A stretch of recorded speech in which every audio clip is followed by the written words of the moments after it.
বিশ্বের সবচেয়ে ধনী ক্রিকেটারকে জানেন? আপনার হয়তো মনে আসতে পারে ভারতীয় ক্রিকেটার বিরাট কোহলি, মহেন্দ্র সিং ধোনি বা সচিন টেন্ডুলকারের কথা। কারণ জাতীয় দলে ভালো বেতন পান, আইপিএলে কোটি কোটি রুপির চুক্তি করেন, বাণিজ্যিক জগতে বিশ্বখ্যাত সব প্রতিষ্ঠানের পণ্যদূত হিসাবে কাজ করেন। এছাড়া তাদের রয়েছে নানা ব্যবসার বিনিয়োগ। তবে জেনে অবাক হবেন, বিশ্বের সবচেয়ে ধনী ক্রিকেটার কিন্তু কোহলি ধোনিরা নন।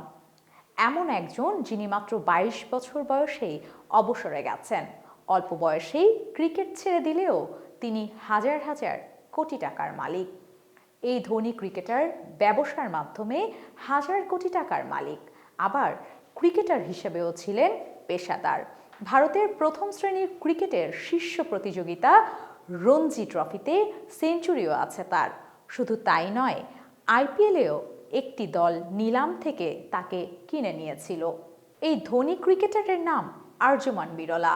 নামের শেষ অংশই বুঝে ফেলার কথা, তিনি ভারতের ব্যবসায়িক গোষ্ঠী আদিত্য বিরলা গ্রুপ পরিবারের সন্তান। আদিত্য বিরলা গ্রুপের চেয়ারম্যান কুমার মাঙ্গালাম বিরলা আর্যমানের বাবা। তবে ক্রিকেট ক্যারিয়ারের শুরুর দিকে আর্যমান নামের সঙ্গে বিরলার পরিচয়ে বিব্রত হতেন। নিজেই বলেছিলেন সে কথা। ১৯৯৭ সালে আর্যমানের জন্ম মুম্বাইয়ে, বেড়ে ওঠা মধ্যপ্রদেশে।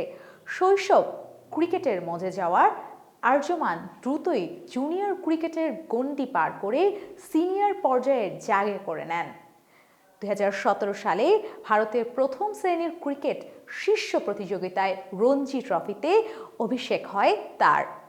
পরের বছর ইডেন গার্ডেনে বেঙ্গলের বিপক্ষে সেঞ্চুরিও করেন। সব মিলিয়ে ৯টি প্রথম শ্রেণীর ম্যাচ খেলেন আর্যমান। ২০১৮ সালে আইপিএলের দল রাজস্থান রয়্যালস তাকে নিলাম থেকে ৩০ লাখ টাকা রুপিতে কিনে নেয়। তবে আইপিএল দলে থাকলেও কোনো ম্যাচে নামানো হয়নি আর্যমানকে। বর্তমানে আর্যমান বিরলার সম্পদ মূল্য আনুমানিক ৭০,০০০ কোটি রুপি। এই সম্পদ মূল্যের কারণে আর্যমানকে সবচেয়ে ধনী ক্রিকেটার বলাই যায়। কারণ প্রাপ্ত তথ্য অনুসারে ভারতের বর্তমান ও সাবেকদের মধ্যে আর কারো সম্পদই এর ধারে কাছে নেই।